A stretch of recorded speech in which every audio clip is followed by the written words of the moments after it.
Right, it's Dan on my James Rock show. It's the last day of Bloodstock. It's actually my first interview of the entire festival, and I've chosen to interview this fella who's going to introduce himself. Hello, my name's Chris. I play in Winterfylleth. And what do you play in the Winterfylleth? I play the guitar and I sing, if you can call screaming singing. But we You vocalise? I vocalise, yeah. We sing and we scream, so, you know, I predominantly do that.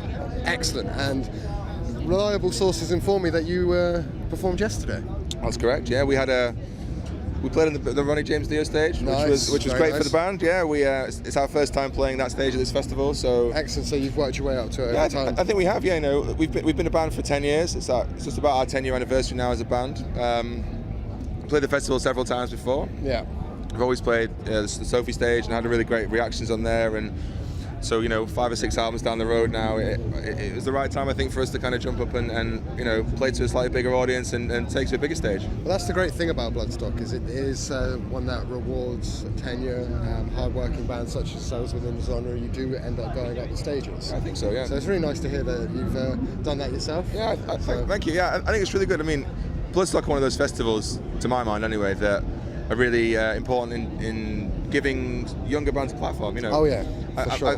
Don't get me wrong, I think other festivals do it, but nowhere near as kind of intensely. You think about all the Metals, the massive stuff they do, or the New Blood stage, and you know, I'm not saying I watched every band or something, but you know that they've all got the chance to have a great platform to play their music and people to find them out. So even down to layout where they put the New Blood stage next to the main one, so there is that pickup between the two stages, which apparently is a planned thing, is they want to try and get as many people driven into the New Blood stage as possible. It's quite clear that they care about metal, and it's not just a money festival, it's a developmental festival too, which I really respect. And they, you know, as I said on stage yesterday, they're the first festival that ever took a chance on us, you know, playing a big stage. I think we headlined the Sophie stage in like 2010. Nice. And played to a great audience then, and have played a few times since then, and then it's good enough for them to obviously offer us to play the Ronnie James Dio stage this year, and I think the proof is in the pudding. We had a really great show, there was a really great audience, the reaction was brilliant, and I was totally chuffed with it, you know. Well, I think there's a certain amount of people, if they didn't know your name, by the pure fact that Bloodstock has selected you to be on that stage,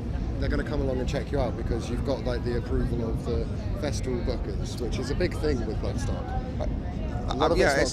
It's a mark of quality, I think. Yeah. You know, and we come to the festival as fans. The years we aren't playing, and you know, we support what's going on. You know, I come and DJ. We do bits and pieces. You know, like we're very kind of. It's a very close community in the UK metal scene, I think. And you know, you see everyone that you know, and you know, where we are now, everyone's talking about that you kind of are familiar with that come to the festival. So it's a cool thing. But I think if you don't have that, it becomes a bit soulless. And I think, you know, it's really great that this is a really big pillar of the extreme metal community, and there is a platform for bands like us to have a big slot of festival stage. You know, we're not a kind of meat and potatoes groovy band that you can just sing along to. It's fairly intense, atmospheric, extreme metal. So you know. I like it. So we've talked a little bit about Bloodstock, but what have you guys been up to recently? What have you done in the run-up to coming here? It's been quite a busy year for us, actually. We put a new album out at the end of last year, which we're sort of coming to the tail end of doing press and promotion for. Yeah.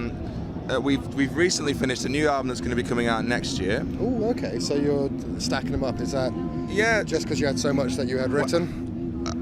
I want to say yes, like we're sort of some really productive band or something, but the reality is that we've been writing the new record that we just recorded for about 2.5 years. Okay. And actually, because of the way things were with us swapping around ownership of our labels and stuff in the background, it got delayed by quite a long time. So we actually put it out probably, I don't know, a year later than we wanted to. So it just happens that we're in the sort of natural cycle now. You can seem like a really productive band.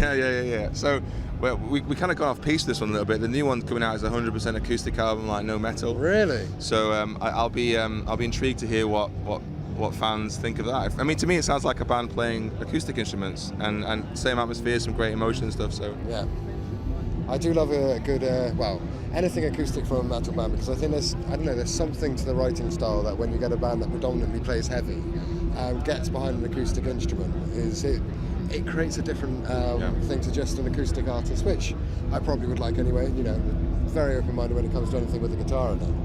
But no, I'll definitely be checking out. Are you doing any the same songs done acoustically, or is it just acoustic? It's completely new material actually. It's it's come at an interesting time. You know, fans of our band will know that we've done 1 or 2 songs like that on our albums, the kind of interlude tracks. They're acoustic, so it's not. I don't think it's kind of out of the realms of possibility that we could do something like that, and it'd be credible.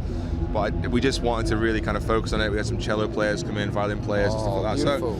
So I hope it reacts well. I mean, if you follow bands like Ulver and, you know, like Imperium and all those kind of prophecy bands over the years, that it kind of falls within the sort of this sort of general area because it's atmospheric and emotional, and it's not, you know, even though it's not really heavy, it conveys similar feelings, I think. So I think people enjoy it for what it is. You know, it's an emotional album.